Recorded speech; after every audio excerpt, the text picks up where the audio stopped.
মাখা স্নেহ দিয়ে বুঝাতেন, একইভাবে আমরা দেখতে পাচ্ছি যে প্রধান উপদেষ্টা ওসমান হাদির পরিবারের লোকজনকে নিয়ে সান্ত্বনা দিচ্ছেন। আমরা তো এই সান্ত্বনা চাই না, এদেশের মানুষ তো সেই সান্ত্বনা চায় না।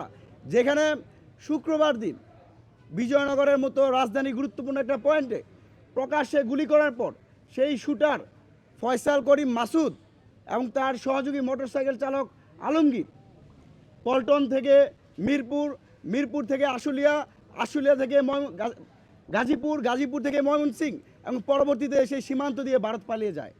আর এই দেশের মানুষ আপনার কাছে অ্যাকশন চায়। এদেশের মানুষ চায় না শেখ হাসিনার যেই দুষ্ট চরিত্র আপনার প্রতিচ্ছবি হিসেবে দাঁড়াক। আমরা খুবই উদ্বেগ জানাচ্ছি তার বর্তমানে অ্যাক্টিভিটির মাধ্যমে দিয়ে।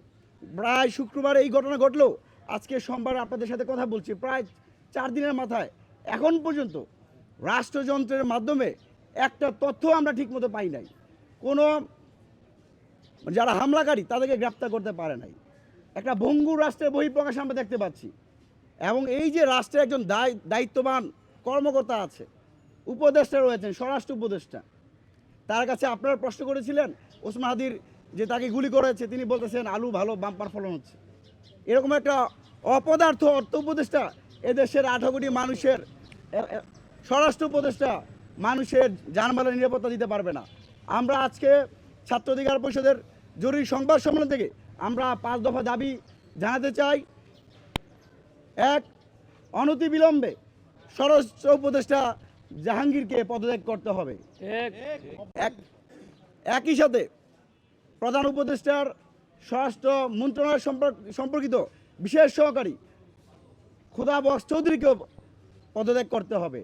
আমরা দেখতে পেয়েছি তাকে নিয়োগ করা হয়েছে পুলিশে ফাংশন করার জন্য, কিন্তু আমরা দৃশ্যমানভাবে গত 1.5 বছর ধরে পুলিশের কোনো ফাংশন দেখতে পাই নাই। কিছুদিন আগে 15ই জুলাই গত বছর যারা ঢাকা বিশ্ববিদ্যালয়ে বিসিজরা হামলা চালিয়েছিল তাদেরকেই পুলিশ ক্যাডার তারা সুপারিশ করেছে। এখনও পুলিশের বিভিন্ন স্তরে DIG, police super, additional SP বিভিন্ন পর্যায়ে আওয়ামী লীগের ক্যাডার যারা রয়েছে তাদেরকে পদোন্নতি দেওয়া হচ্ছে, তাদের স্বপদে বহাল রাখা হয়েছে।